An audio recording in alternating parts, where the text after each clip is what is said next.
It's Monday, April 10th. We're on the other side of what was a beautiful weekend, Easter weekend. NBA playoffs set to take place, getting into that play-in tournament. I feel like April is kind of going quickly. It's weird how I feel right now about the month. I don't know. Is it me or does this draft not have the oomph behind it? And I guess it has more oomph behind it because there's quarterbacks to actually talk about in the first round, and we didn't have that last year. But I don't know. It feels like this year's draft is missing excitement. Could be me. Anyway, I digress. You're locked into the 326th installment of the Louie T Network podcast that starts now.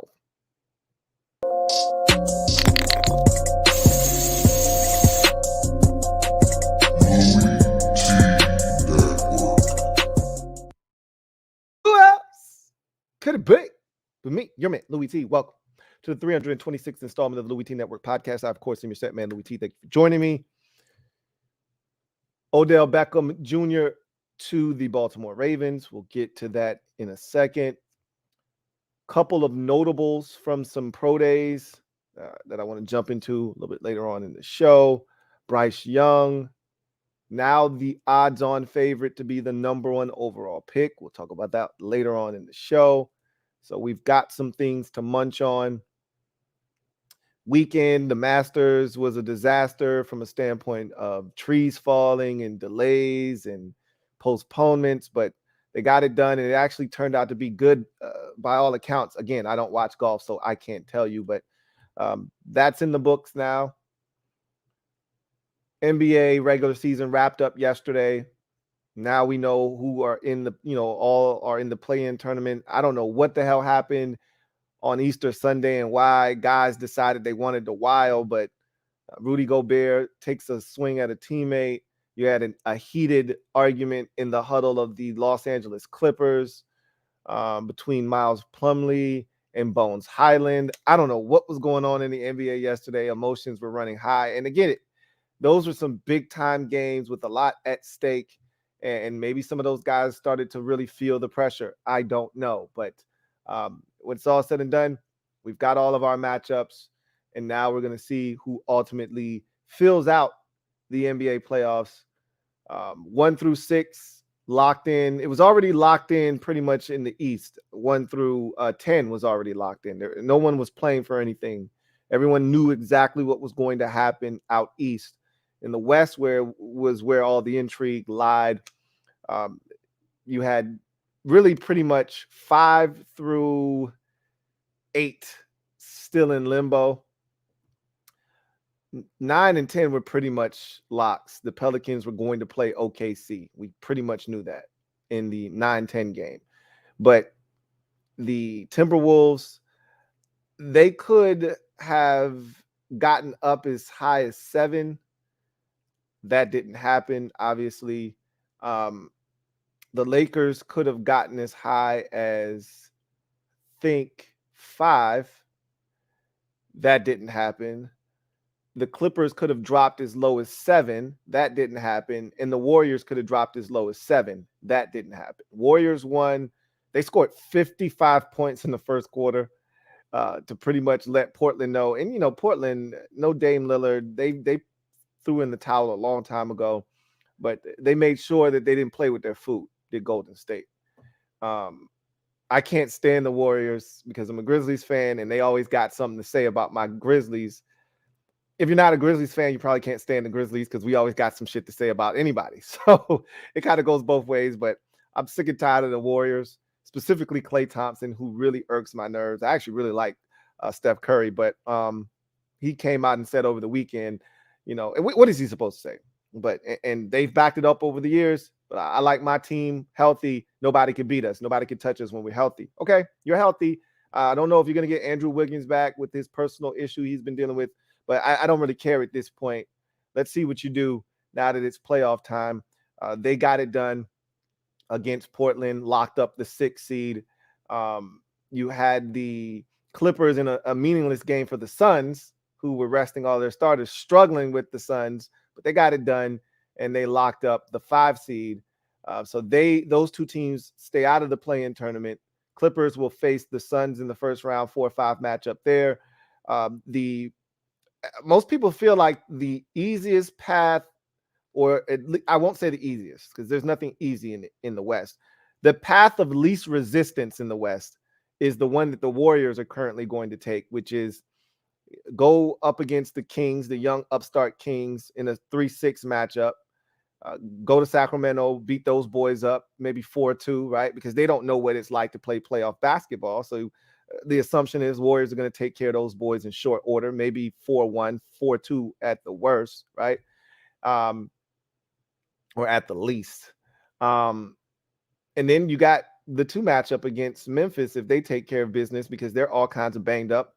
Word came out that their big man, Steven Adams, going to miss the postseason. I had my fingers crossed that he was going to be able to be ready for postseason play. He hadn't played since January 21st. They reevaluated him in March, and it wasn't good. He ended up getting stem cell treatment. So that's never good when someone has to get stem cell treatment. But the hope was you reevaluate him before the playoffs start, and you get good news, and his knee responds well to the stem cell, and he can come back and play. Without already not having Brandon Clark, not having Big Kiwi puts you in a big spot, deficit, in terms of bigs. But nonetheless, everybody thinks that's the easiest path or the path of least resistance in the West. Go against the Kings and then get the Grizzlies if they take care of business.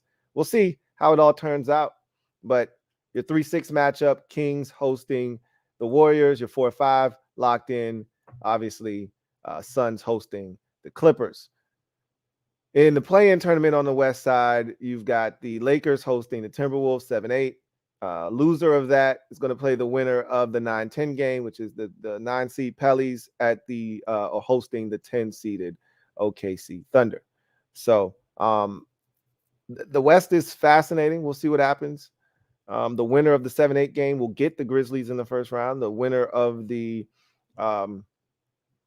loser of the 7-8 game and the winner of the 9-10 game, the winner of that game will get the 8 seed and play the Denver Nuggets. So I digress. Fascinating stuff. We got all week to talk about that.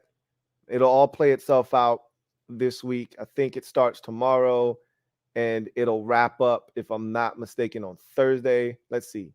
I think it's the 11th through the 15th. So tomorrow, Wednesday will be the 12th. Thursday, so 15th.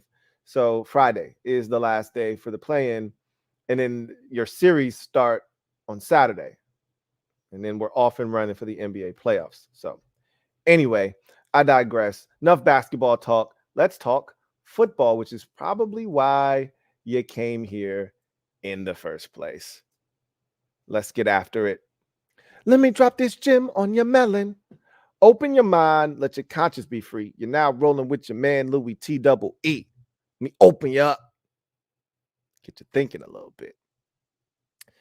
So, Odell Beckham Jr., as I like to call him, ODB. Shame on you if you step to the old dirty Beckham. Odell Beckham Jr. signed a deal over the weekend with the Baltimore Ravens, and there was a lot of intrigue surrounding Odell Beckham Jr., where he was going to land. It was funny seeing all of the pictures that came out with him at the league meetings as he was making his rounds. Anybody, that had a coach that was there that took a picture with him, which all the coaches were there at the league meetings because that's where they take their yearly photo for all 32 teams with their coaches. And anytime Odell Beckham was meeting, shook a hand even. They didn't even have to meet for, more than 30 seconds. Somebody took a snapshot of it. Boom, it was on socials. Oh, he's talking to this coach. Anyway, it really was down to two teams. The Jets seemed to have been one of the teams he was really considering, because New York was home for the first 4 or 5 years of his career, however long it was.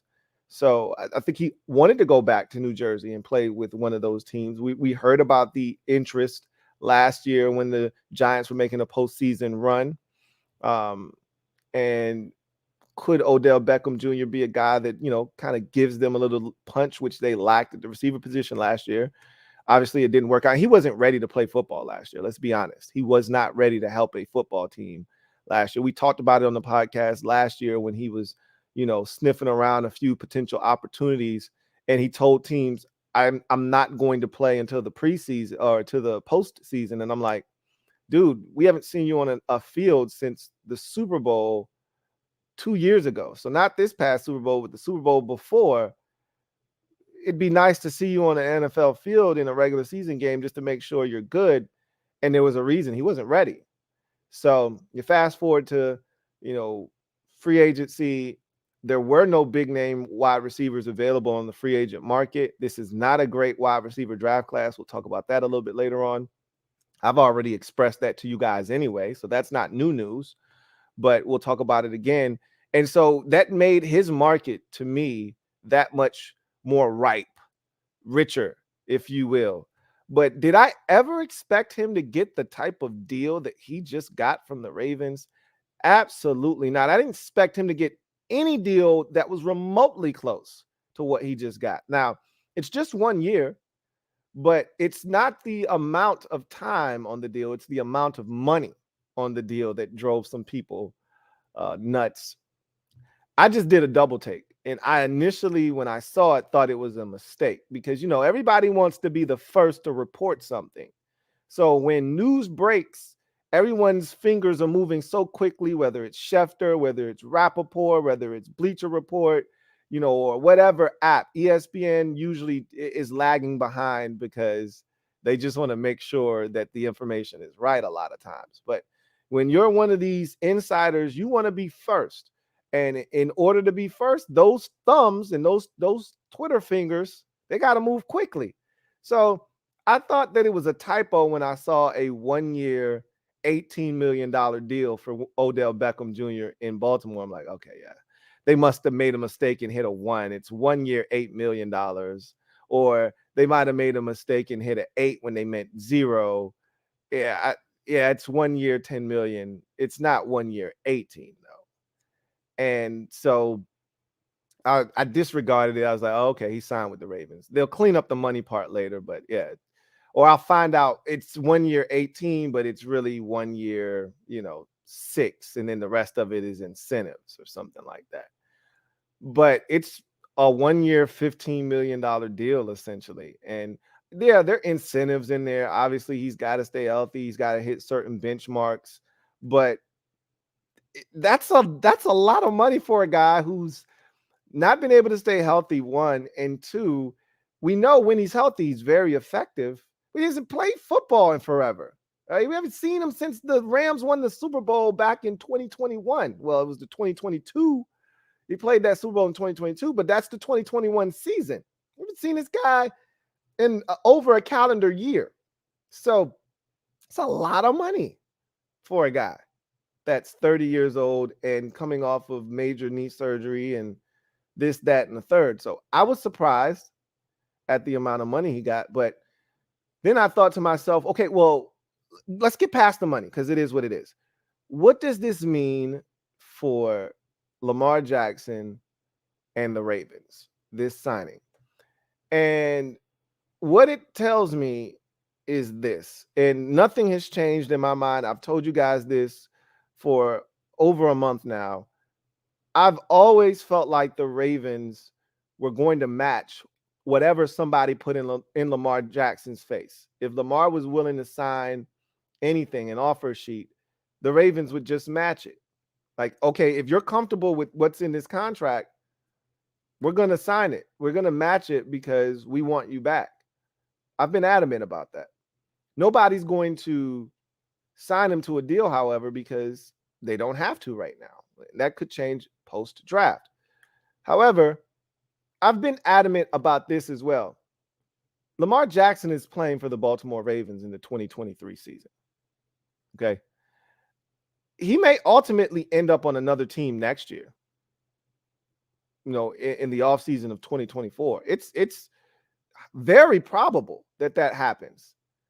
And the draft will go a long way in determining that, because whomever the Ravens get to replace Lamar Jackson, he's more likely than not going to be a free agent quarterback, because there aren't any quarterbacks in the league that look like, play like, or even have a skill set remotely close to that of Lamar Jackson.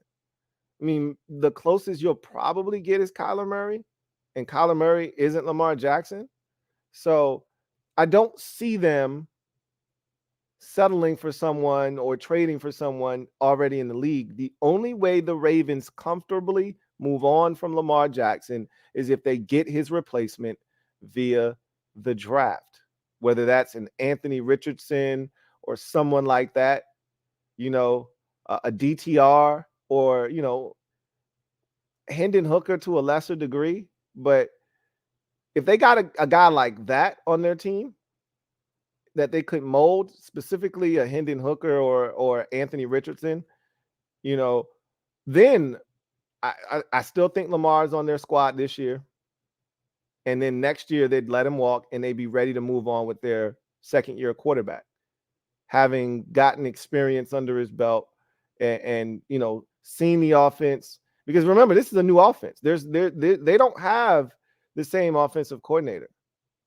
All right, Greg Roman is no longer in Baltimore, so this is actually a pivotal offseason for Lamar Jackson, and the likelihood is he's not even going to be at the OTAs and the mini camps and all that stuff, because we know how this goes. We've seen this movie before. We've watched this play out over the years, and with this new CBA, it's even more vital that you don't sign your name to a franchise tag if you don't plan on showing up until it's time to actually play football. I mean, that was always the case. It's even more so the case now with all the fines and things that you will accrue. And now the team technically isn't supposed to be able to waive those fines. So Lamar's not signing that franchise tag until late August, early September, more likely than not. Okay. After training camp. So maybe the middle of August, late August, at the latest September. And then he's ready to go for the regular season opener. But he's going to miss critical time, right? Because they're installing a new offense. So at the bare minimum, getting the playbook in your hands, getting that preliminary install where they're going over the basics of the offense, he's going to miss most of that stuff, if not all of it. So it's going to be interesting to see what happens, but the only way he's not there after this season is if they get somebody in the draft, because they can't just move on from Lamar Jackson. Again, nobody wants to be out in the quarterback wilderness. But this deal with Odell Beckham, because it's just 1 year, all it screams is Lamar's going to be here in 2023. It all but guarantees it. Okay. They're going to try to go all in, win this year, because they don't know what the future holds. So you sign an Odell Beckham to a 1-year deal because you don't know if Lamar Jackson is going to be there past a year. And the only way, and this is the way I look at things like this, the only way you get Odell Beckham Jr. to sign on the dotted line is if you guarantee him, you ensure him he's playing with Lamar Jackson. Do you think Odell Beckham Jr. is coming and signing an $18 million deal, 15, whatever the hell it is? It doesn't matter the amount. You think he's signing a deal to come and play with Tyler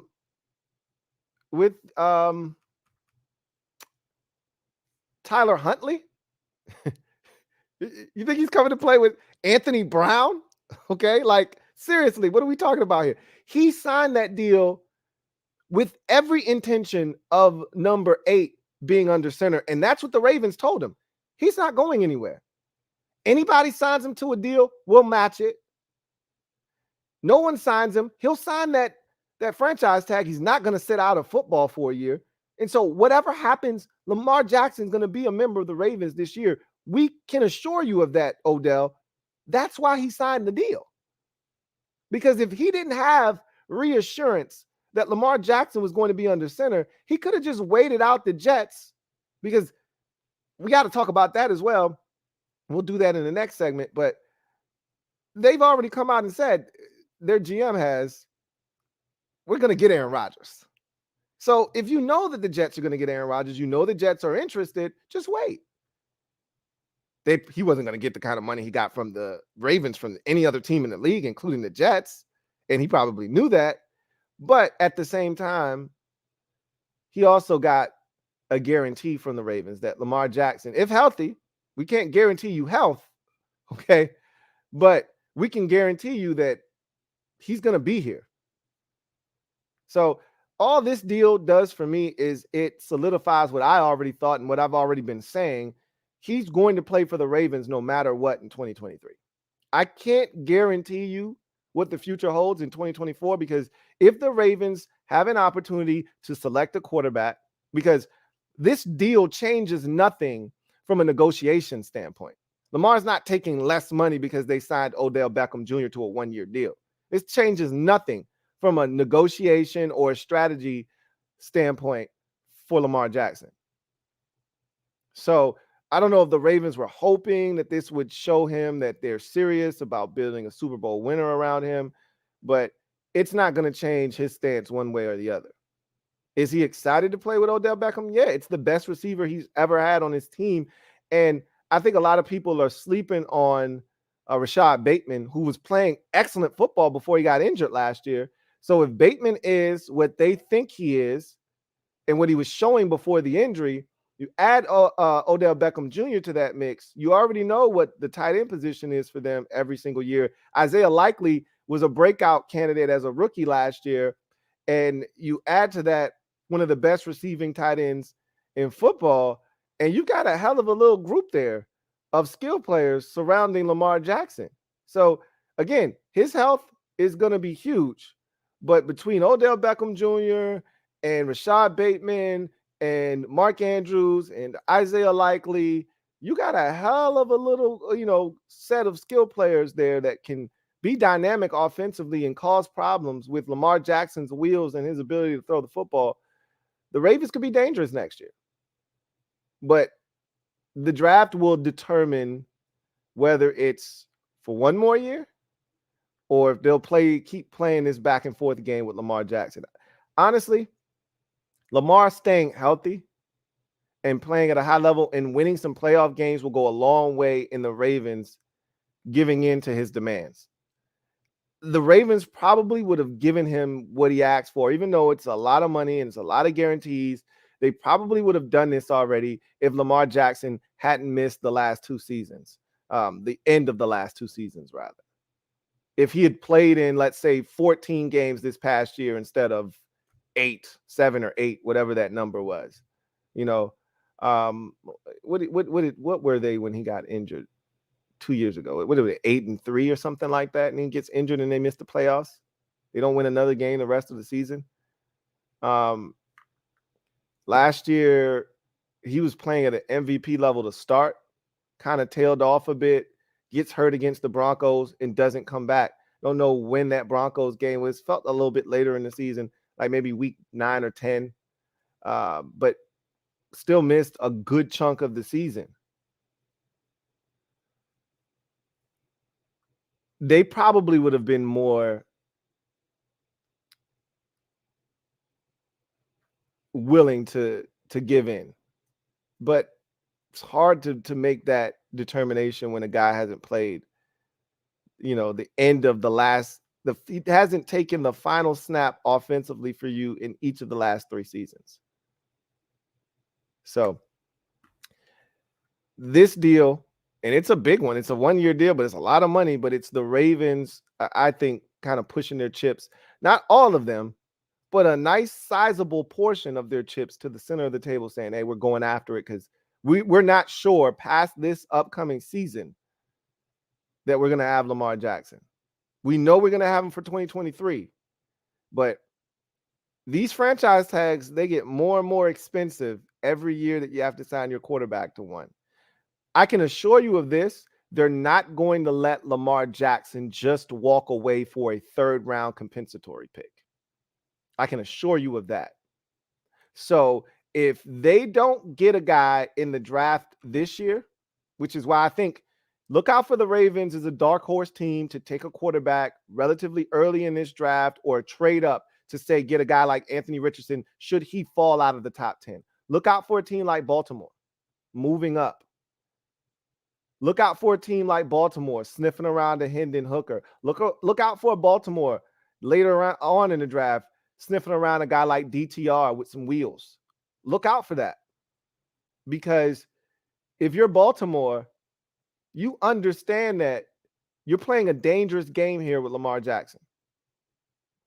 And you can't tag him 3 times. You can do it twice. It's going to be costly, and they know that. And if you want to build your roster the right way, that second franchise tag with the way the cap is going, but more importantly, with the way these quarterback deals are trending, it's going to get costly, that second one. And because of that, you've got to start thinking about the future. And that's why I wouldn't be shocked to see the Ravens be aggressive in going after a quarterback in the draft this year. I wouldn't be shocked.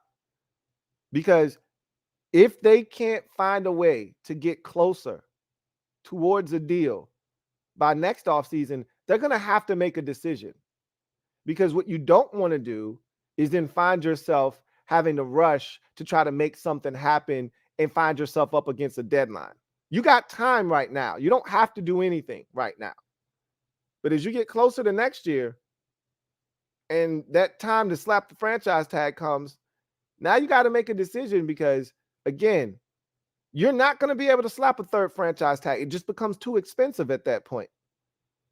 And once he walks, you get nothing. And the Ravens aren't dumb enough to not get something out of this. If they can't retain the services of Lamar Jackson, they're going to get picks for him. They're not just going to allow him to walk. The question then becomes, how do you do this if you can't get Lamar Jackson to agree to a deal with the new team? Because nobody's giving you tremendous value for Lamar Jackson if I can't be assured that he's going to sign a long-term deal with my team. Now, if you're the Ravens, you say, hey, that's not my problem. But the team trading with you can make it your problem, especially if you don't have a ton of suitors. Because it's going to be difficult. That's another part of this Lamar Jackson, situation is you want to find teams that are interested. And there are plenty of teams that are interested in Lamar Jackson. They're just not interested in what it's going to take to keep Lamar Jackson long term. So if you're Baltimore and you're trying to move him, that team is baking that dilemma into the deal. Because usually when you see massive trades go down between two teams with a player with an expiring contract or 1 year left on the deal and he wants money and the team doesn't want to give it to him, there's already a deal in place, which is why you're able to make a big deal. Or there's a full year or 2 left on the contract, so they've got time to figure out, is this a guy that assimilates himself to our locker room? Is this a guy that we love? Is he coachable? Does he embody everything that we feel like, i.e. Jalen Ramsey, when the Jags made the trade with the Rams? He didn't get a deal right away because there was still another full year left on his contract. They got him in the middle of the season, and there was another year, and then they had to make a decision. Then he got broken off and got that big-time bread from the Rams. Okay, after they had an opportunity to see. Same thing with the Ravens and the Bears. They gave up a second-round pick for Roquan Smith, but they did that knowing that they were going to re-up Roquan Smith. And look what he got, a $100 million deal, right? Like, you're not trading for a guy unless you know you can sign him.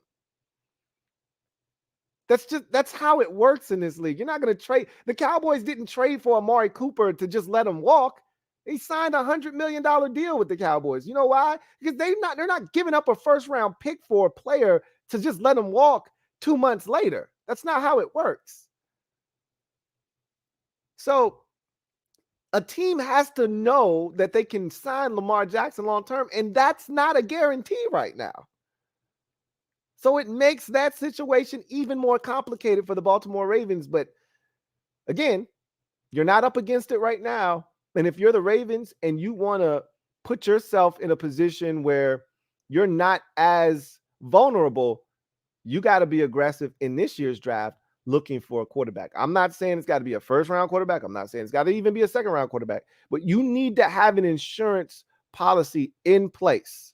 Not named Tyler Huntley or Anthony Brown, that is. You got to have a legitimate guy that he's not going to be Lamar Jackson, let's face it. But he's got to be better than what you have on your roster right now. And maybe that guy's in next year's draft. He's not in this year's draft for you. Maybe it's next year's draft that you have to be super aggressive. You franchise tag Lamar again, but now you know the clock's ticking. Now you know you don't have another full year like they do right now to make a decision on Lamar. You know that if we don't get a guy in this year's draft, Lamar plays out this season, he's gone. So, again, situation is getting more and more interesting. I've already said this offseason with Lamar isn't going to heat up until the draft. That's when my eyes are going to be as wide open as they can possibly be, and my ears are going to be to the streets, because if something's going to happen with Lamar, it'll be on draft night. Because I've already said, if I'm a team, I told you guys the same thing with the Jets and the Packers. If I'm the Jets, I'm not giving you my picks for this year's draft. I got no problems giving you next year's picks. Why? Because I'm getting Aaron Rodgers. I expect to be good next year. You can have if I got to give you a first, you can have the 27th or the 28th pick next year. That's what I expect to be. One of the final 4 teams left in the playoffs next year. I expect to be in the AFC Championship game. No worse than that. So you can have the 29th or the 30th pick in the draft. Here you go. You're not getting number 13 from me this year. Sorry, not sorry.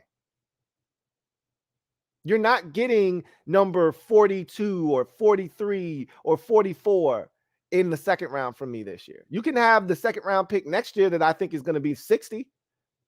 Here you go. Have it. That's why something will get done. But it won't be until the draft. Everything that's anything, DeAndre Hopkins probably going to get traded during the draft. We'll see what happens. Anyway, I digress. Odell Beckham Jr., shame on you if you step to the old dirty Beckham. To the Baltimore Ravens on a 1-year deal. Very pricey. 1 year, $15 million, can get as high as $18 million. It's the Ravens saying, we got Lamar for 1 more year. That's what this says to me. That's what they told Odell Beckham. That's why he signed on the dotted line. Lamar Jackson isn't going anywhere, I don't think.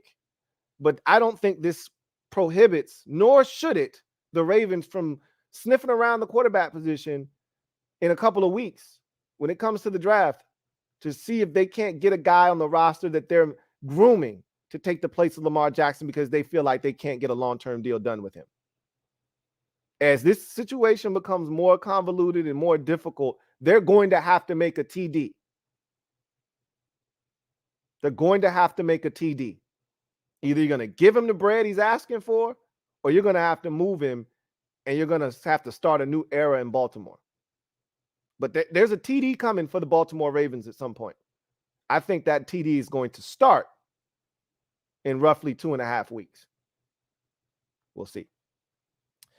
Let's transition to our next segment. And that next segment is social media maneuvers.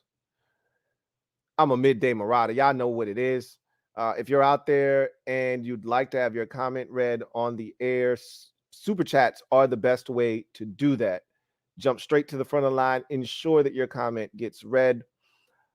If you are listening and you would like to have your comment read, you got something you want to say, use the hashtag LouieTLive to have your comment potentially read. Can't ensure that it's going to be read, but if time permits and it is pertinent, which just about anything goes, we'll read it and we'll discuss. So with that said, let's get to the comment section. And I want to start off, before we get to the comment section, I want to start off by saying a couple of things. First things first, So let's get a little bit of draft talk in. So I was perusing the interweb, and I ran into this tweet from Dane Brugler, who covers the draft. And there are a lot of guys like him, but he covers it really well. And there are a number of guys that are really, really shrewd at this, and he's one of them. And with some of these players and some of these pro days, it's easy to kind of get lost in the sauce. Guys that weren't able to participate at the combine, they were waiting for their pro day, nursing an injury, this, that, or the other. So we talked about Devon Witherspoon, but just quickly, 4.43 for Devon Witherspoon. And he did positional work. From all the reports, he was impressive. So now it's just a matter of what's your flavor. You're looking for a tall, long, angular, athletic corner, or are you looking for a more compact corner? But Witherspoon, by all accounts, checked just about every box. Joe Tipman, who I think is the second best center in this year's draft class behind John Michael Schmitz, out of Wisconsin. He did 30 reps on the bench. He did not run, who cares, but did positional work, and by all accounts, that went well. Again, for me, with offensive linemen, the athleticism is cool, and that's a big plus depending on what scheme you run. But at the end of the day, bench for an offensive lineman, there's certain metrics I'm looking for, in terms of movement. And then I don't really get caught up in 40 times and this, that, and the third, because again, most offensive linemen aren't running 40 yards down the field. You might get a screen here or there, but the tape is really where it's at for offensive linemen, to be honest. And then there are the edge rushers here so this Clemson just had their pro day not too long ago. And so a couple of guys that are pretty high on people's boards, one in particular, Myles Murphy. I think there are a lot of people that are kind of like hit or miss on him. Every year, I think there are one or two edge rushers, because edge rusher is one of those positions that you got to be able to project with an edge rusher. Sometimes it's easy to see. There isn't a lot of imagination that is necessary. And then sometimes it's not as easy to identify with the guy. And you got to be able to look at the athleticism, the athletic profile. You got to be able to look at some of the tape and see some of the things that he was asked to do. And then you got to be able to take all of that information, throw it in one big pot, stir it really good, and you got to be able to make a decision based off of all of the information that you've gathered. And Myles Murphy, to me, is the biggest upside / floor guy in this year's draft. And because of what Clelin Ferrell did, and he's a much better athlete than Clelin Ferrell ever was at Clemson, but because there's been a history of these Clemson defensive ends that just haven't worked out, going all the way back to Gaines Adams. May he rest in peace. The interior guys are really good. Dexter Lawrence and the kid in Miami, like the defensive tackles. I think Brian Brzee is going to be excellent in the NFL. Those guys don't miss. It's the ones off the edge that have been problematic. And when you think about it, when you think about these schools, that's usually how it is. Like Alabama, for instance, their defensive tackles, you get one of those dudes, you're usually going to get a good one. But their edge rushers, ass. I like Will Anderson. I don't love him like everybody else does. I think he's cool, but I don't know if he's that dynamic, game-changing, game-wrecking edge rusher that everybody just projects him to be. Yep, he put up great numbers. I've watched the film. I watched him.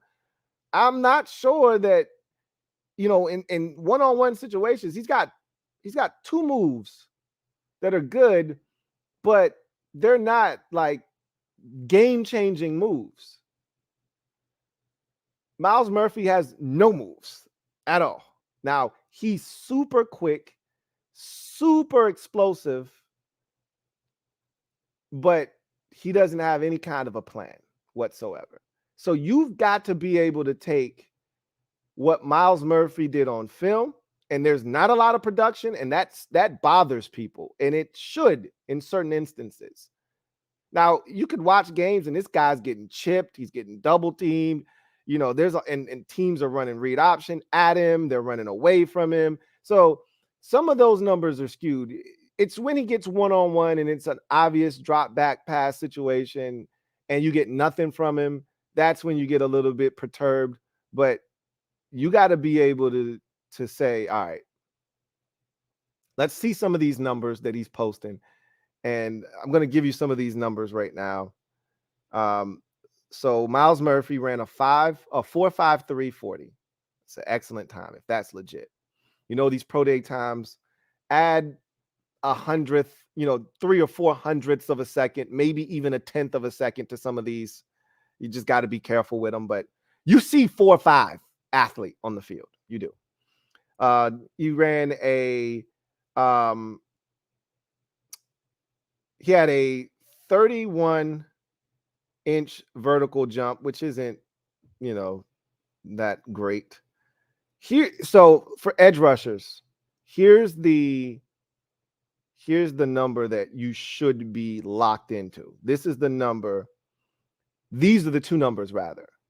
If you're ever going to evaluate an edge rusher and you want to know if this guy truly has what it takes to be a dynamic pass rusher, two numbers will tell you that. Two numbers. These are the results that you should be looking for the most. If you're thinking about spending a top 5, a top 10, a top 15 pick on an edge rusher, here are the two numbers that you need to be concerned with. The short shuttle, which is the 20-yard dash, okay, the short shuttle, and the 7 or the 3-cone. All right, the 3-cone. Those are the two numbers for elite pass rushers that you should be obsessed with. I've gone back over the years because I always wanted to know what makes an elite pass rusher. What truly separates these dudes? It's not 40 time, clearly, because we've seen dynamic 40 time athletes come in the league and go. So what is it? It's not just length. It's not just explosive get off. What is it? That helps. Explosive get off helps, but I've seen guys with explosive get offs, i.e. Shane Ray, that just don't make it in the league. So what is it? It's the short shuttle. It's the 3-cone. And those two numbers, they show you the ability to change directions, and they show you explosiveness, short area explosiveness, which is a mandatory trait of any dynamic pass rusher in the league.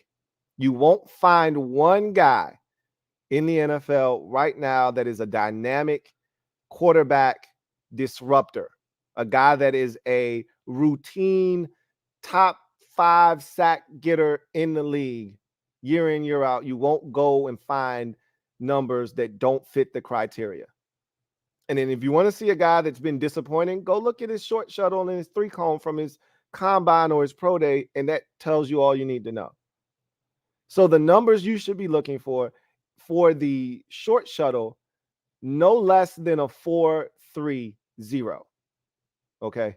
Anything over a 4.30, and he probably doesn't have the juice you're looking for. Now, it's not, if it's 4.35, oh, you can't just rule him out. Okay. Can't just rule him out. But if that short shuttle's a 4.42, he probably is not the guy you're looking for. That short shuttle's 4.55, he's definitely not the guy you're looking for. If it's hovering around 4.3, if it's 4.33, he's not dead on arrival. Okay. Now let me see what the 3-cone looks like, and then I can kind of make an assessment. But you really, if you're really looking for that thing, it should be in the 4.2s, and for the elites, it's in the 4.1s. You know, but 4.27, I'm not gonna kill a guy for that. You're fine, right? The 3-cone in conjunction with that, to me, tells you all you need to know. The 3-cone, what you should be looking for, the number that is within scouting community is 7.35. For me, it's 7.25, because when you look at the elite dudes, and there's some guys 7.27, you know, you might get a guy that's elite that's 7.31, right? 7.31 on the 3-cone. But for the most part, the dynamic dudes are in the 7.2s, 7.1s, and then you get the real explosive and dynamic game wreckers.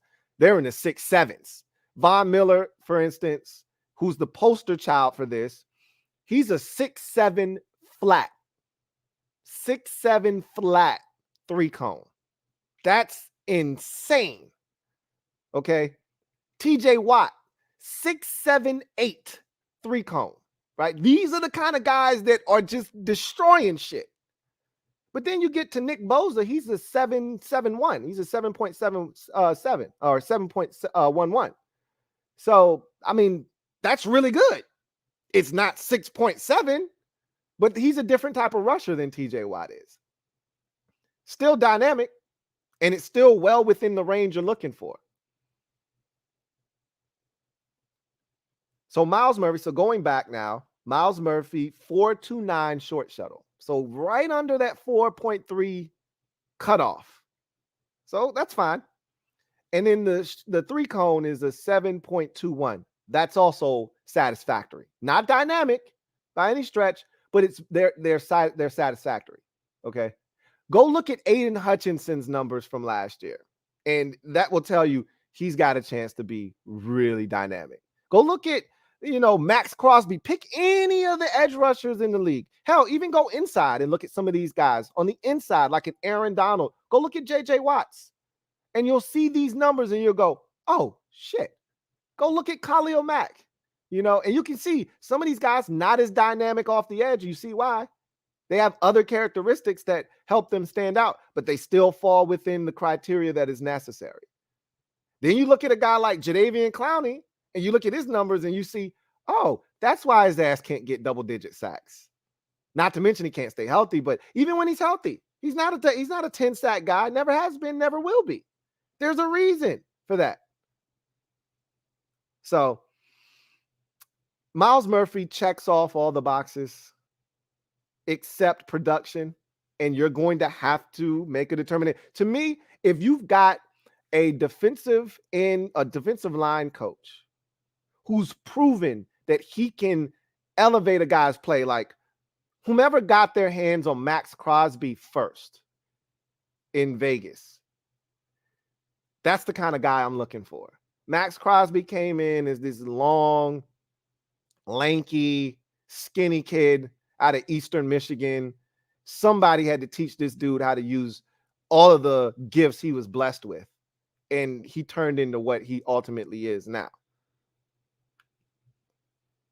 If you got a coach like that who can maximize talent, who can get the most out of potential, then you can draft a Myles Murphy. If you aren't sure that you have that guy, I would tell you to stay away.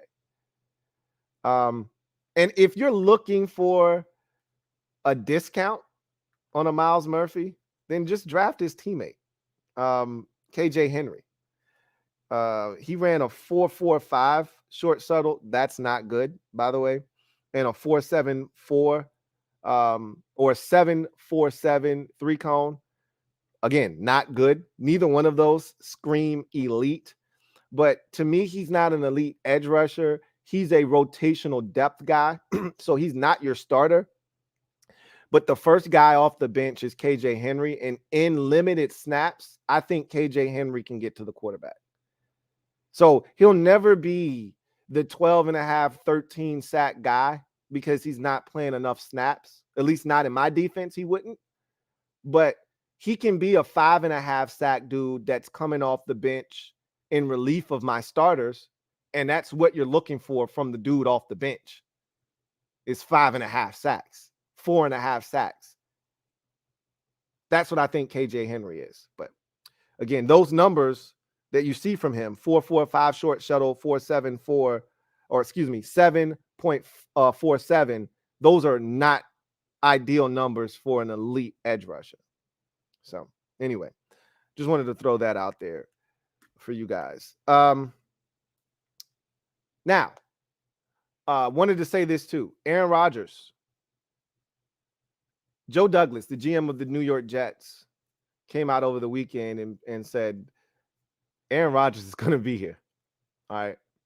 And I told you what Joe Douglas said, and everything Joe Douglas has said and done up until this point has been, to me, a masterclass on how to handle a situation like this, because the Packers are trying to play games here. They're trying to manipulate the situation. They know the Jets don't have another option. And the Jets know that the Packers don't have another trade partner. So both of these teams are somewhat up against it and have to deal with the other. But to be brutally honest, the Packers are in more of a predicament because the Jets could theoretically, and again, I don't see them doing this, but I mean, Aaron Rodgers isn't going to be there forever, right? Theoretically speaking, what's stopping the Jets from taking Hendon Hooker at 13? Nothing's stopping them from doing that. Okay. They're not going to do that more likely than not, but they could. And they could still trade for Aaron Rodgers. Right? What's stopping the Jets from taking, a quarterback in the second round of this draft or the third round? Again, they are ready to win now, and the Packers know that. And so Joe Douglas said a couple of weeks ago, and I said it on the podcast, there's no deadline. We don't have to do anything right now. He's right, and I said that already. They don't have to do anything. There aren't any football games being played until September that mean anything. They don't have to do anything now. They're not meeting for training camp until July. They don't have to do anything right now. You'd like to get it done sooner rather than later so Rodgers could get a playbook. He can get to OTAs, meet his teammates, really start to get acclimated and get comfortable. You'd like that to happen sooner rather than later, but it doesn't have to happen until July, technically speaking. I think it'll happen on draft night. But Joe Douglas, he essentially pushed all his chips to the center of the table by saying, Aaron Rodgers is going to be here. Okay, don't worry about that. He's going to be here. Something will get done. Anyway, I digress. Got a super chat here from Fernando Aguilar. Thank you for the super chat. Greatly appreciate you. My guy, Fernando, writes, who will have the better season, Jordan Love or Sam Howell? Well, you would like to think that it would be Jordan Love. He's been in the same system for now, what is this, year 4 for him? So he's been in the same system, different weapons, obviously, not as good of weapons as in that are in Washington, but it's less about weapons, more about familiarity, right? How well do I know the offense? How quickly can I get through my progressions? He should be at a point now where it's second nature to him. They bark out a play and he knows exactly where everyone is, what everyone's doing, and where everyone's supposed to be. And he should be able to go through his progressions lightning quick. I'll give you a great example. The first time we saw Jordan Love in a football game, I think was 2 years ago against the Chiefs when Aaron Rodgers had COVID, or they thought he had COVID. Remember, he had lied to everybody and said he was vaccinated and he wasn't. And then he ended up getting COVID, which brought it to light. And he had to miss the Chiefs game. And Jordan Love was absolutely horrid. Okay. Horrible. It scared everybody like, oh my God, this guy is trash. And I think it scared the Packers too, because they were thinking this might be the last year of Aaron. We can move on from him after this season. And then they saw Jordan Love in action and he was terrible. And they're like, we got to bring Aaron back. He's not ready. And then Aaron Rodgers gets hurt last year, conversely, against the Philadelphia Eagles. He comes in and he lights the Eagles defense up like a Christmas tree. Okay. Turned that game into a shootout. Eagles looked like they were going to run away and win that game easily. And Jordan Love came in and blazed those boys. So it was a night and day difference between when we saw him the first time and when we saw him the second time. And all that was, he didn't have Devontae Adams the second time. He had Devontae Adams the first time. He had a lesser, supporting cast the second time that we saw him play. But what was different was that he was more comfortable in the system the second time around. He wasn't as green the second time around. Not as nervous. The speed of the game wasn't as quick. And he was more comfortable with the plays and the play calling. You would expect it to be Jordan Love. It should be Jordan Love. I'm not sure if it will be or not. But you expect it to be Jordan Love. I'd be shocked if it wasn't. Truly. But we'll see. Because, again, I like the skill guys that the Washington Commanders are going to be able to put on the field. Way better than anything the Packers are putting on the field. So, from that standpoint of advantage, Commanders, but offensive line-wise, I think both teams had work to do this offseason. I haven't seen the Packers do anything yet. Doesn't mean they haven't, not just missed it, or they're not going to get busy in this draft, but they needed to do some work on the offensive line. And they had injuries too. That always is a factor. But when it's all said and done, we'll see. But I would assume it would be Jordan Love, personally, just because of him being in the same system. Remember, Sam Howell is going to be in a new system. And so it usually takes time to get acclimated. I'm not saying it takes a whole year. It could take 3, 4, 5 games, before he gets truly comfortable. You talk to him after the season and Sam Howell says, I didn't really feel comfortable until like week 5 or week 6. Jordan Love should be comfortable right out of the gates. But again, we'll see. John Perez, thank you for the super chat. Greatly appreciate you. My guy, JP, writes, what's going on, Lou? What's going on, JP? Writes, my Lakers need to take advantage of Minnesota's turmoil and take them out so we can get to your Grizzlies in round 1. I have no doubts that you'll do that. None. You're at home. Now, I'll tell you, Minnesota's very feisty, and if you catch them on the wrong night when they're firing, Conley's knocking down threes and Ant Edwards is locked in, and you catch them on, and you really caught them in a great time because Naz Reid, their other big man, I think he broke his hand like 2 weeks ago, and he's out for like a month. So you're not going to get him in this game. There's no way without him or Rudy Gobert playing that you're going to lose to them. But had Naz Reid been healthy and they had Gobert, I could easily have seen them. Cat goes off, Ant goes off, Conley shoots 6 of 9 from 3-point land. I could easily see you getting got. But not with all the dudes they got out. I expect you to win that game. And I'm looking forward to it. Look, in order for us, the Grizzlies, that is, to take the next step, you can't be ducking and dodging teams. You got to want the smoke with everybody out here. And in order to do what it is we ultimately want to do, which is to get our hands on one of those Larry O'Brien trophies, you're going to have to beat teams like the Lakers, like the Warriors, like the Suns with KD. You're going to have to beat good teams with Hall of Fame players in order to get where you want to go. You can't call yourself the best if you're not willing to go out and slay a dragon, all right? And the West is littered with dragons. If you're young and you think that you got the type of sword that'll slay a dragon, then go slay a dragon or 2 or 3. I want the Lakers. We got to stop trying to run from smoke. We're not running. We haven't been ducking smoke. But these are the teams that I've been running from. Like, I don't want to play the Lakers in the first. I'm not scared no more. Last year, I'd have been like, nah, I don't want any Lakers smoke. It's a much better Lakers team. And it's going to be a hell of a series. But, and we're banged up. We, with bigs, that is, we're banged up. But the good thing is we've had time to learn how to play without these bigs. So no excuses. Would love to have a full deck, but we don't. But I still think we're good enough to get the job done.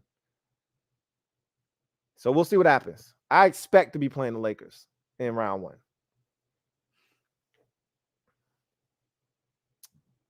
Let's see.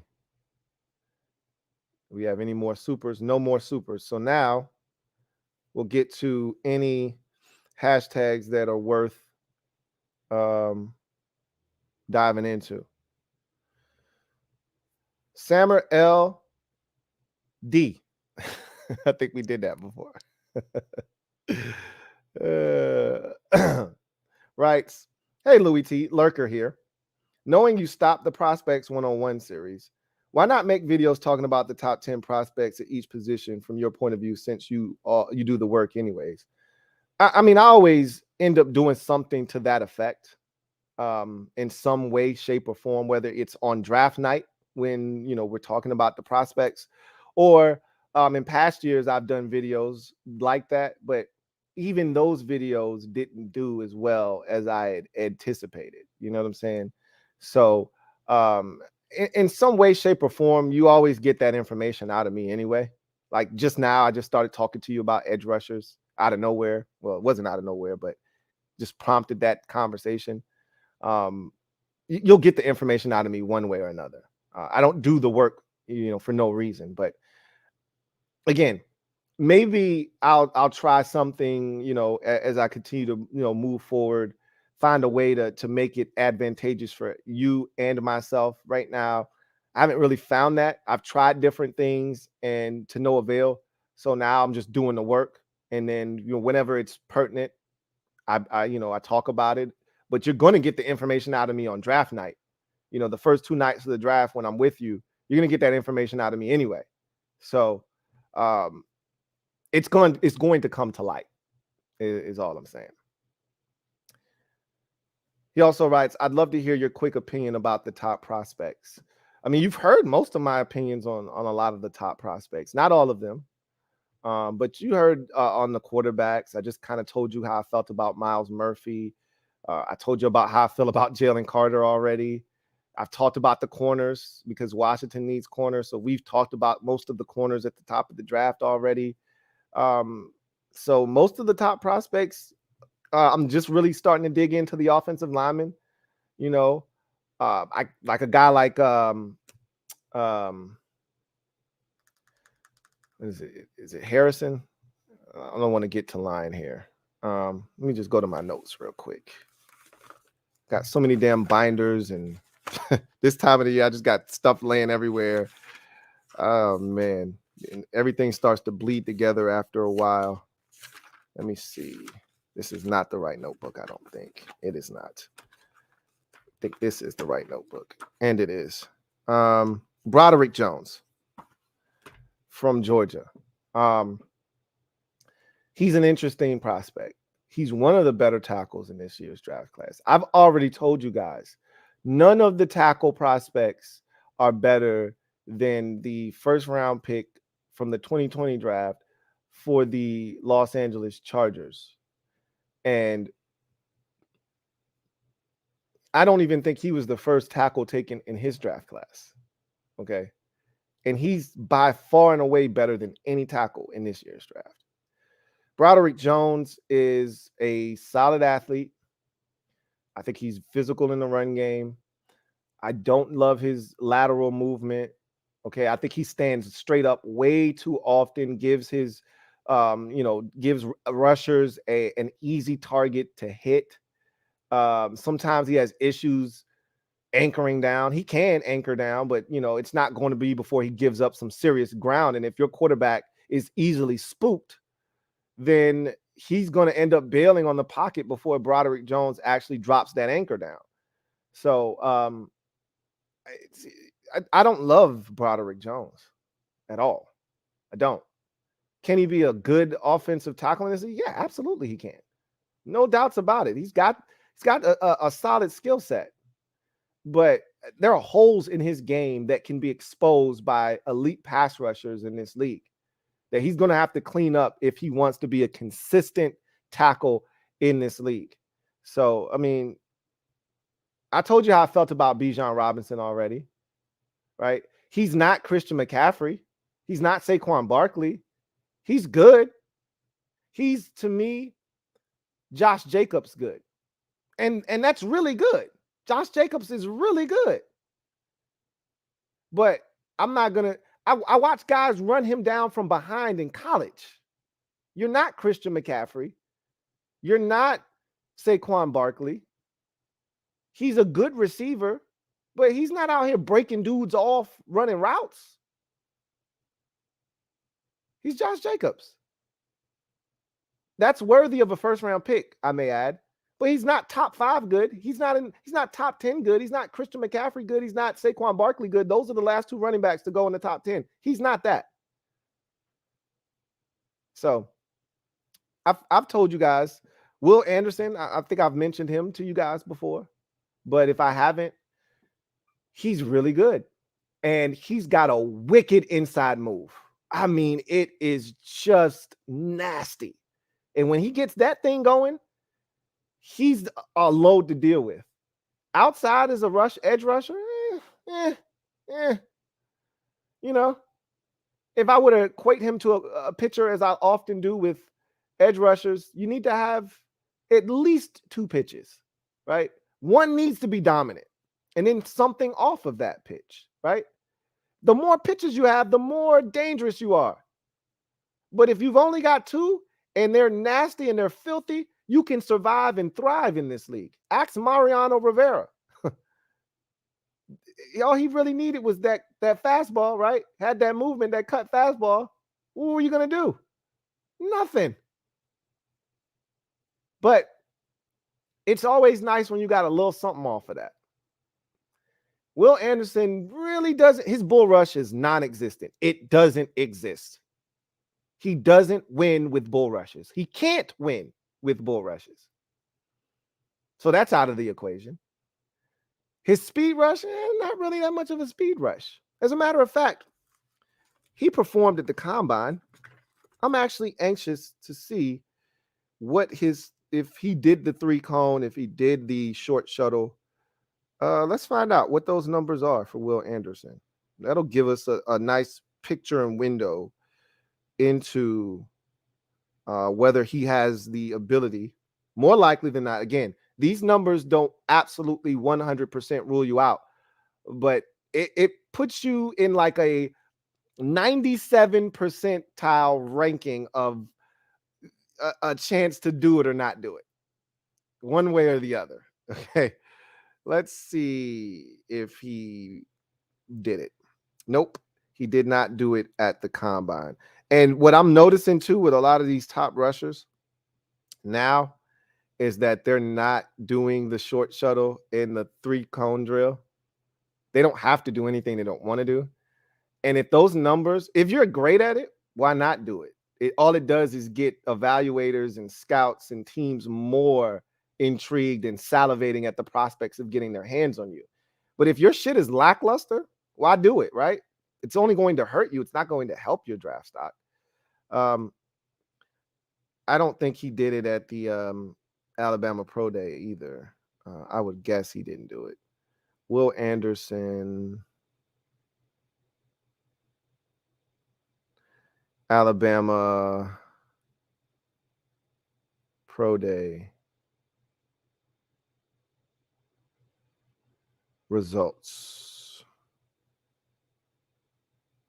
And I bet you he probably didn't do it. He probably just stood on most of his numbers from the combine. And I wouldn't blame him for that. Let's see if he ran, if he did anything.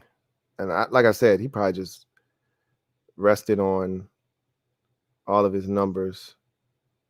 Yeah, he didn't have any 3-cone or 20. And I went back and I looked at Chase Young's. He didn't have it either, you know.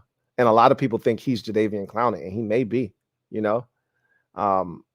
Will Anderson has a dynamic. His speed rush isn't really a speed rush. Like it's cool, but it doesn't really threaten you.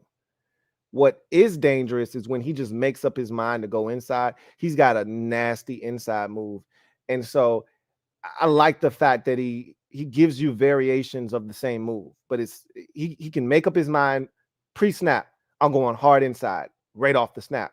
And if he does that, good luck stopping him from getting there. He's explosive and it's a straight line attack to the quarterback. Then he's got another one where he comes off and he stutters. All right. I call it a hezzy crossover. Okay.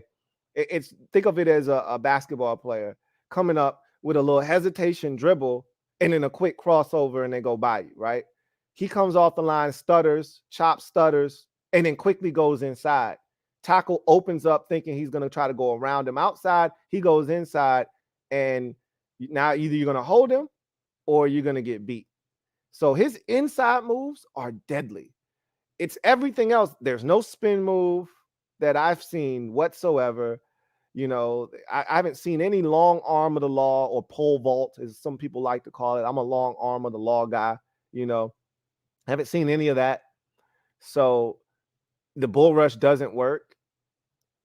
But he's such an active player. He's got solid hands. He's not a black belt with his hands, but he's got solid hands, right? Solid enough to be a difference maker at the next level. He's a good football player. And in the right scheme, he could be problematic. But anyway, I digress, man. I don't see him as the best player in this year's draft, and I wouldn't spend a top 3 pick on Will Anderson, which nobody will, by the way, because all 3 picks are going to be quarterbacks. Speaking of which, did you guys see that Adam Schefter had a tweet? I'm going to find this tweet real quick because I'm good at this. You know, I'm really good at this. So let me go to Adam Schefter's Twitter account real quick and see if I can't track down this tweet from him earlier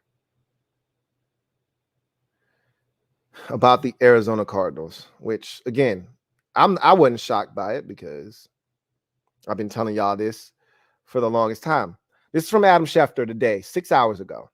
At least 6 teams have inquired with the Arizona Cardinals about trading up for the 3rd overall pick in the upcoming April 27th NFL draft, per league sources. Cardinals still mulling whether to move the pick or make it. They not mulling over shit. They going to trade that damn pick.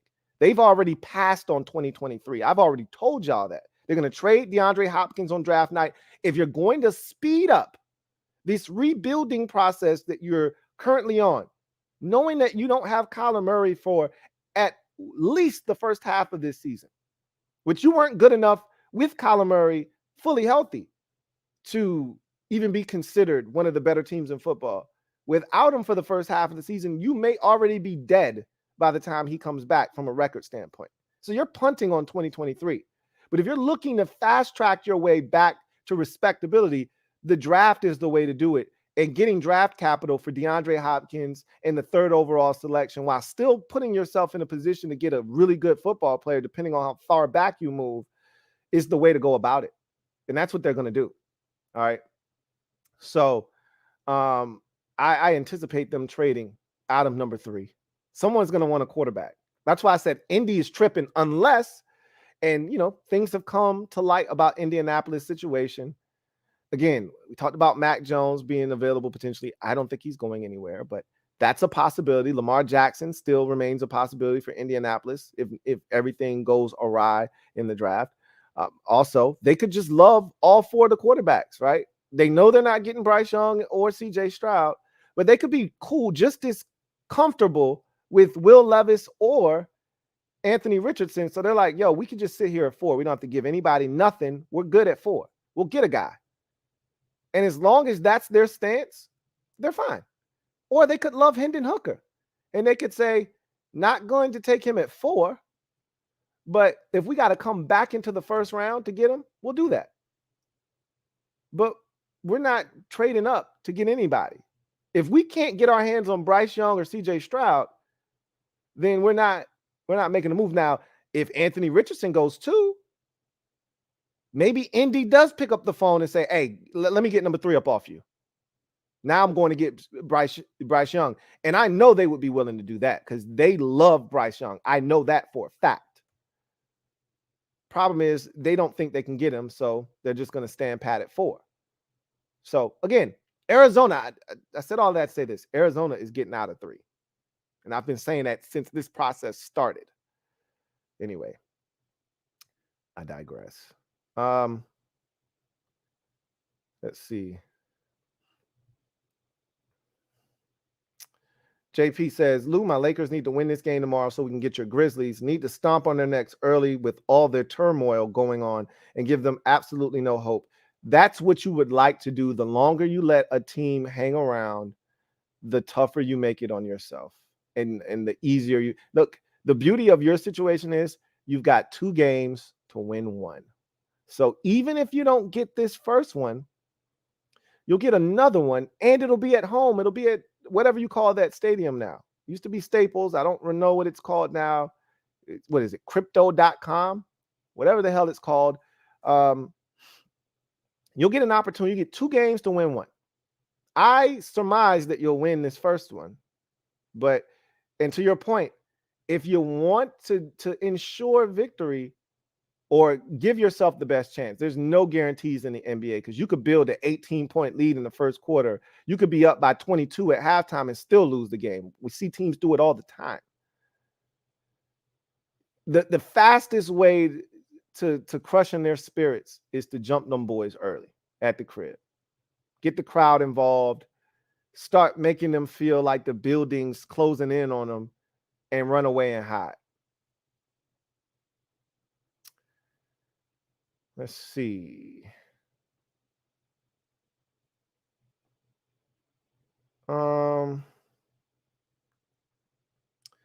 Jalen's future wifey writes, what do you think about my Eagles trading up to get Jalen Carter? I don't see them trading up to get him.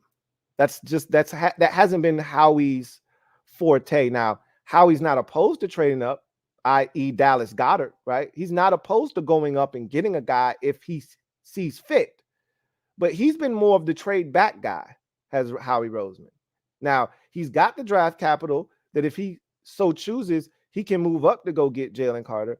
I, for one, have already said he's a top 3 talent in this year's draft class, if not the best overall player in this draft.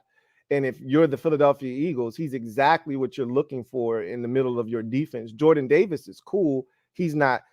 Jordan Davis isn't Jalen Carter from a talent perspective. So for me, if I'm the Eagles, I'm doing everything in my power to try to get my hands on this kid. I would prefer him to just fall into my lap. So I'm telling anybody that would listen right now, this kid's bad news. You don't want him. You know, kid's lazy. I'm spreading all kinds of malicious rumors about this dude so that he can fall into my lap at 10. But I've already said this. To me, 8 at Atlanta. That's as high as I'm willing to go if I'm Philadelphia. 8 at Atlanta to get in front of, he's not falling past Chicago at 9. I'll bet any amount of money about that. Chicago's on the board at 9 with Jalen Carter still available. You can go ahead and turn that card in right now. That's Jalen Carter at the 9th pick overall. Okay. So if I'm Atlanta, I'm Birdman hand rubbing, hoping that this dude gets to number 8, because now that's my ticket to get out if I'm looking to get out. And if you're Atlanta, I feel the same way about Atlanta that I do Arizona to a much lesser degree. They're not punting on 2023, per se with their actions other than what they're doing at quarterback potentially, but they're punting on 2023. I mean, assuming Desmond Ridder isn't good, and maybe he is good. Maybe Desmond Ridder is good. But assuming he's not good, and I don't think he is, I've never been a Desmond Ridder fan. Assuming that he's not good, and this is so Desmond Ridder, I said, is Ryan Tannehill. He's Alex Smith. He's a solid NFL quarterback.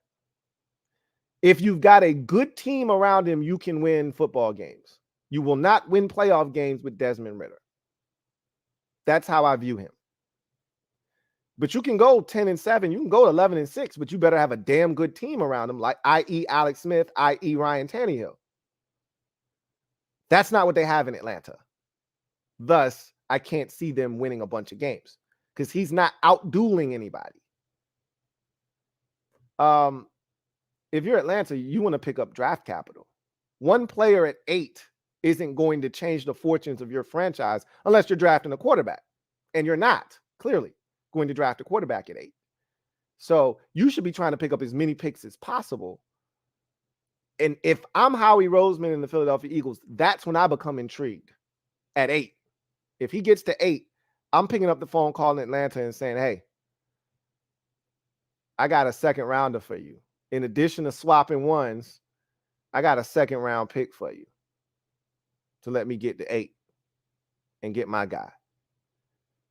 Could Howie do that? I could see him doing that. I can't see Howie jumping in front of, say, Seattle at 5 with Indy, who says, none of these quarterbacks tickle my fancy. I would like to move back. I don't see him going, because Seattle has also said, we're very interested. And I could see Seattle pulling the trigger on him.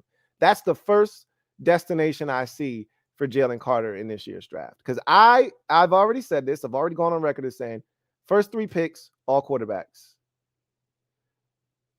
4th could be a quarterback as well, depending on how the Colts feel. And then at 5 could be a quarterback, depending on what happens with the first 4 picks.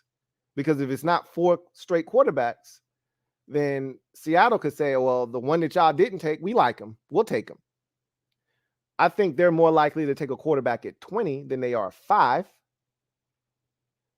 And because of that, Jalen Carter becomes in play at 5 with Seattle. So we'll see.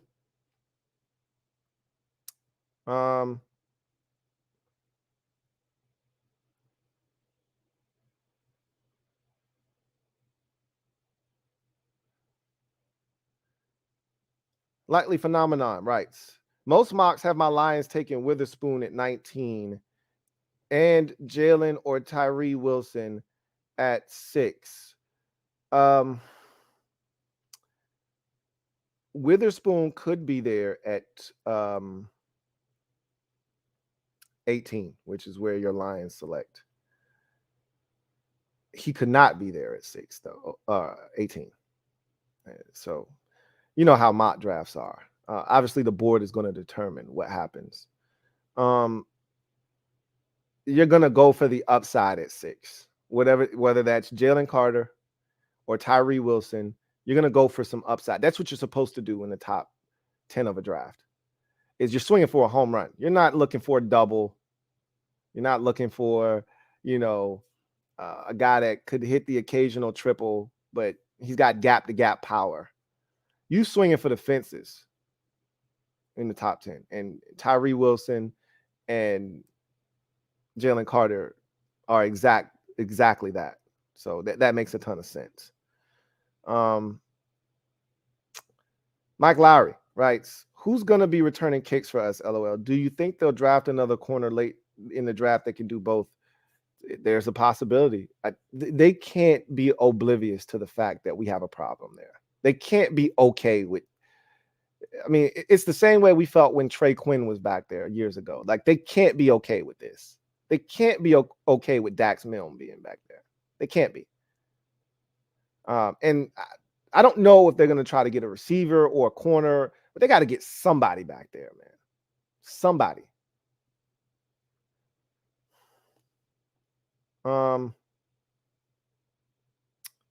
Let's see.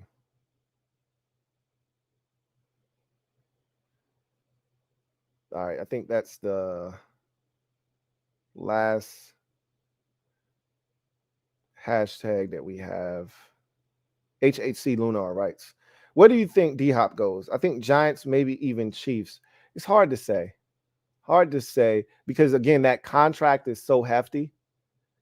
And if I'm Arizona, I'm not like, you may have to eat some of it to get a deal done, but I'm not really looking to eat nothing. Like, either you want them or you don't want them. And so can they play hardball to a certain extent? again, draft night, and because this is not a great wide receiver draft class, which is going to take us right into our final segment of the show, but because it's not a great draft class, it elevates opportunities like that for teams that are looking to move a receiver, i.e., the Cardinals, right? How do you think the Steelers got a second-round pick for Chase Claypool last year? Chase Claypool's not worth the second-round pick. But because this was such a bad free agency class, coupled with a draft class that most people don't believe in at the receiver position, at least not high-end talent, Steelers got a second-round pick for him. So it look at the deal Odell Beckham Jr. just got. We just had that conversation. That's a byproduct of a draft that people don't believe in at receiver. If it's the same thing we said about tight end, in the inverse, the opposite, right? Man, this is a lousy year to be a tight end that's a free agent, because there's so many good tight ends coming into the league via the draft that I'm not giving you, $12 million as a free agent tight end. You can take this 1 year, $4 million deal with, escalators and incentives that can get you up to $9 million. Just last year, dudes was getting franchise tagged and 10, 11, $12 million deals. Now, Dalton Schultz, who was just franchise tagged a year ago, signing a 1 year, $4 million deal with incentives. Mike Gesicki, who just got franchise tagged last year, 1 year, $4 million deal with incentives. Because the draft is so loaded with tight ends this year. I'm not giving you any money. Well, it's the opposite at receiver. So I think the Cardinals are in a good spot. I don't know if the Giants are willing to give up what it's going to take to get him. Not just because you got to give up draft capital, but also you have to inherit that contract. And I don't know if the Giants are looking to do that when they can just draft a guy. And they've made moves in free agency already to lessen the impact of receiver being a need for them. So they probably feel comfortable just going in the draft and getting somebody and not spending a whole bunch of money. They already went that road with, now again, two totally different players. They already went that road with Kenny Golladay, but we're talking about a guy that may be a future Hall of Famer in DeAndre Hopkins here, not a guy who had one big year, maybe 2 good years in Detroit before getting a massive deal in Kenny Golladay. So the Chiefs are more likely. They lost Juju Smith-Schuster. I don't think they're trying to eat that kind of money either at receiver, though, right? But if they can get out of the MVS contract, and I don't know if they're looking to do that, but they need a physical possession receiver. That's what Juju Smith-Schuster brought to the table. They don't have that right now. They need that. DeAndre Hopkins could provide them with that. So I could see the Chiefs doing something like that. But I don't really know where he's going to end up. I don't really know. I still look at Green Bay, and again, I can't see the Packers doing anything because they never do anything, but I still see that as a place where they need a true number 1 wide receiver. They don't have that guy on their roster right now. Just think about if they were to get a DeAndre Hopkins, and then you look at Christian Watson and all the other guys that they've drafted. Look at how much easier things flow in Green Bay with the true number 1, right? Versus trying to force Christian Watson into that role. But I don't see the Packers doing that. So we'll see. We'll see what happens.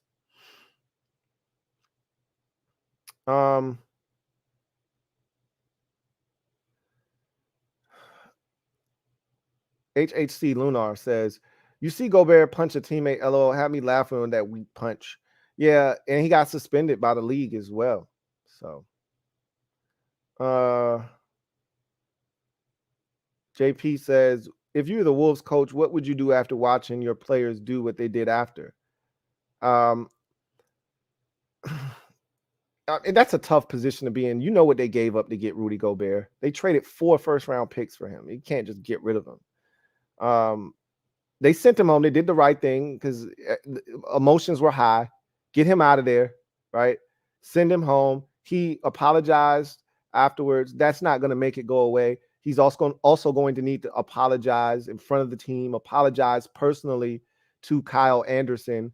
And then he's going to have to earn the trust back of his teammates. But you can't just get rid of a dude you traded 4 first-round picks for.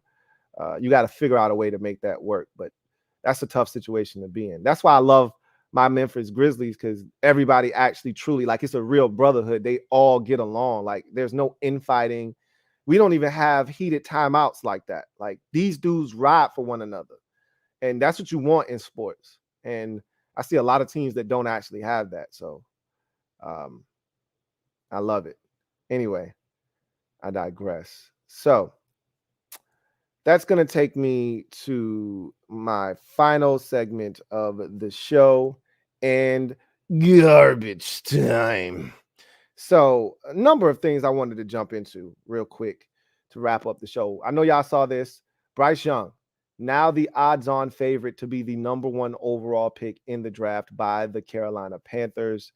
I don't know exactly what made them move the odds in his favor. What moved the needle over the weekend? Is this something that has been building for a while now, and they just finally had the gumption to move the numbers in favor of Bryce Young? I still contend that the pick is going to be CJ Stroud, but I've never ruled Bryce Young out of the #1 overall pick. I've said this already. I'm on record of saying this, and I'll continue to say this. He's the best quarterback in this year's draft class. I love Bryce Young, love what he brings to the table. But I do think when it's all said and done, for the Panthers, his size is going to play into their evaluation and ultimately their decision. And I think they go with CJ Stroud. But Bryce Young would be the pick for me. But we're gonna see. I am fascinated with what happens there. I'm not too fascinated after that, because I feel like CJ Stroud, whomever doesn't go 1 is gonna go 2 in my estimation. I could be wrong about that. Things could get really interesting. But if somebody's going to come up to 3 prior to the draft, will we already know a team's coming up to take a quarterback before the draft? Or will we have to wait till draft night to get a trade for somebody to come up to Arizona's pick? Arizona's coming out of 3. It doesn't make any sense for the Arizona Cardinals to stay at 3 and make a selection. One guy isn't going to make that team significantly better. And there won't be a player, I don't think, who is good enough to change the fortunes of that franchise at number 3 on either side of the football. Hence, you need to get out of that selection, pick up more draft capital, and try and add as many dynamic, game-changing players as you possibly can add if you're Arizona. So I expect them to come out of 3, allow someone to come up. The way that 1 and 2 falls, ultimately, I think will determine the value of 3. Because now, let's say Anthony Richardson goes 2 to Houston. Now 3 all of a sudden is hot as it. I mean, it's hot as an inferno, right? Like, this is a volcanic type of eruption at 3, where teams are just blowing up their phone and you can pit them against each other and take the best possible deal. If it goes 1-2 the way we surmise, now it's the guys that we thought were going to be there. Your phone still should be ringing, but it's not as, teams aren't as desperate to get up as if the situation were Bryce Young available. Even Indy at 4 is probably in play. And if you're Arizona, that's the best possible outcome for you, is that the Texans lose their damn minds, take Anthony Richardson at 2. Bryce Young is sitting there at 3. Now the Colts are interested at 4 to come up to 3 just to ensure that they get their guy.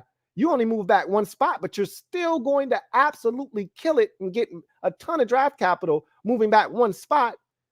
And you'll still get a dynamic player, whether that's Will Anderson or Jalen Carter or whatever you desire it to be. You'll still get that guy, more draft capital, and you'll come out sitting pretty, right? It's what the 49ers did with the Bears in that 2017 draft. They moved back 1 spot.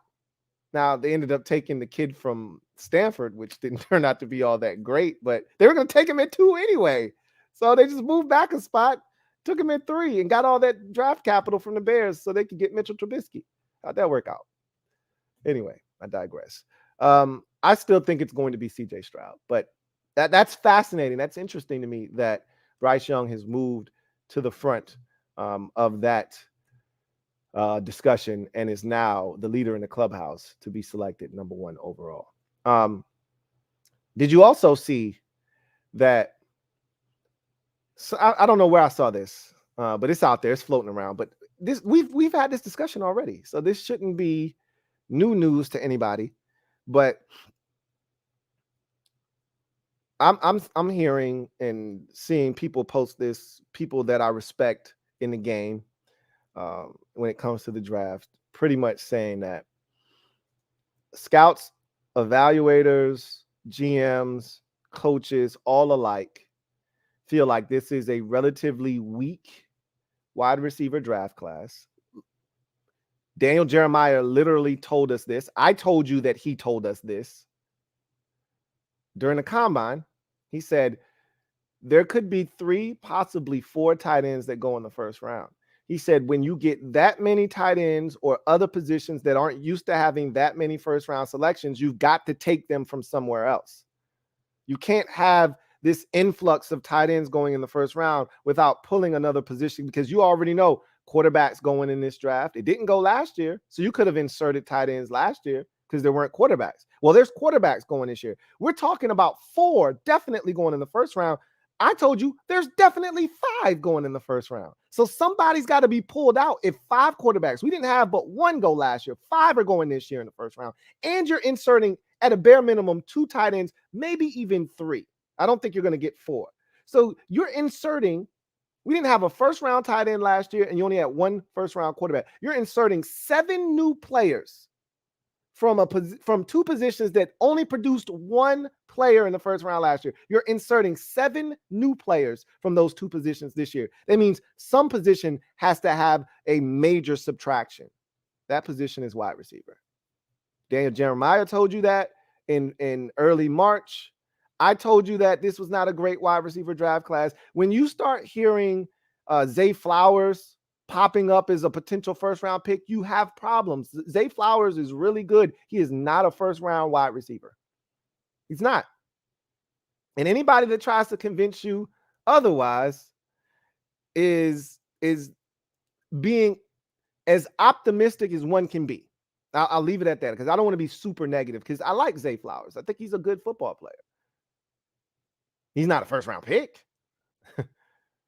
So at the end of the day, what I've been seeing is there's 1 wide receiver worthy of a first round pick. I feel the same way. And I've said this already. Someone had asked me, what player would you not want to end up in the division? And I was like, I really don't care what the other teams do, but there's one guy in particular that I would like to see end up elsewhere, and that is Jackson Smith-Njigba. I do not want to see him in a Giants uniform. I don't want to see him in a Cowboys uniform. And just because they traded for Brandon Cooks doesn't mean they won't double up and take another receiver. Cooks is already 30 years old, or going to be 30. All right. CeeDee Lamb is a guy that they're going to have to pay. You can't pay everybody. They already paid Michael Gallup. They could use another receiver, whether they look to get out of the Gallup deal, whether they're going to pay CeeDee Lamb. I can't see an instance where they don't pay him.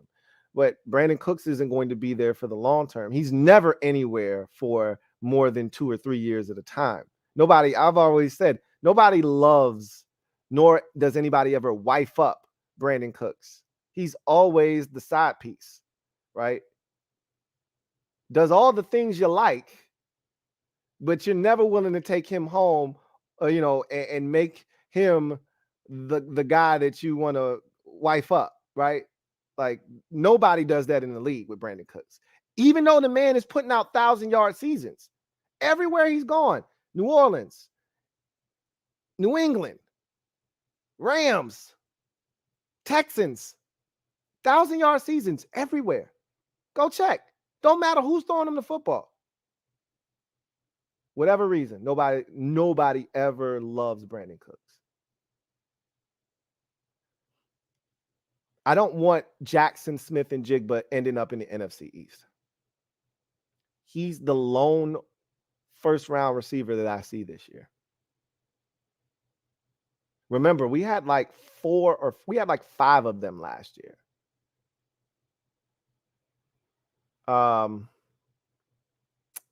You had the USC receiver that the Falcons took.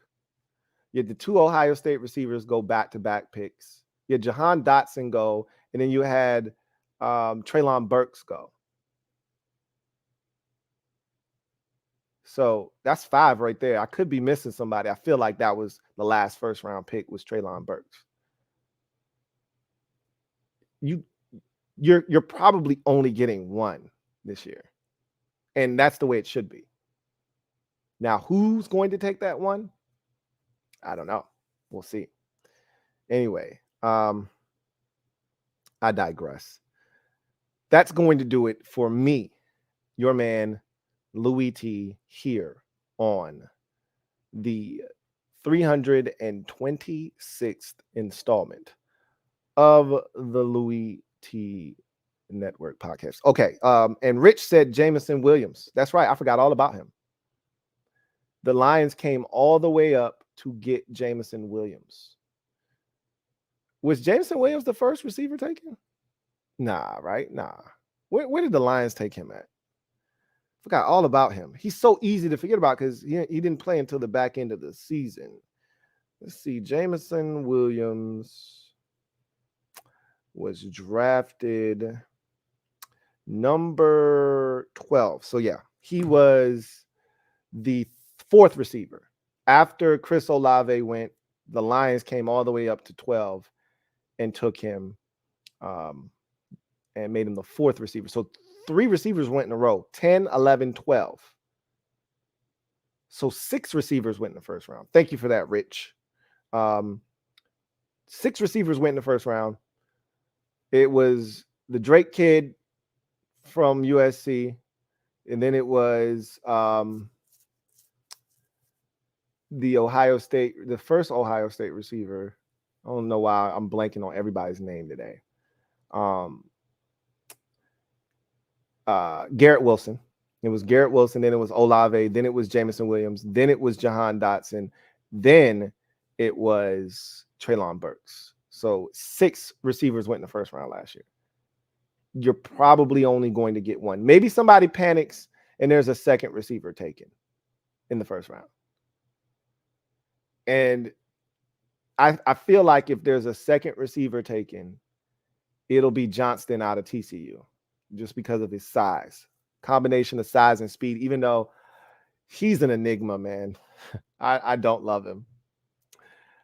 As a matter of fact, there's this thing that's starting with me with TCU wide receivers. Because when you look at them, Josh Doxson, the kid the Eagles took in the first round, Jalen Reagor, they, for whatever reason, do not translate well to the NFL. Can't quite put my finger on it, but they haven't had a good run either, have these TCU wide receivers. So I'm falling back on these dudes. But again, scout the player, not the helmet. So I'm going to try my best to do that. Anyway, I digress. That's going to do it for me, your man, Louie T.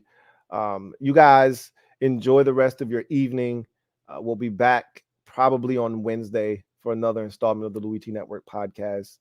A lot of things going on this week. So keep your eyes peeled. Enjoy the festivities. Anything major happens, your man Louie T will be back in your space. All right. But until then, y'all have a good one. Take care. God bless and good night.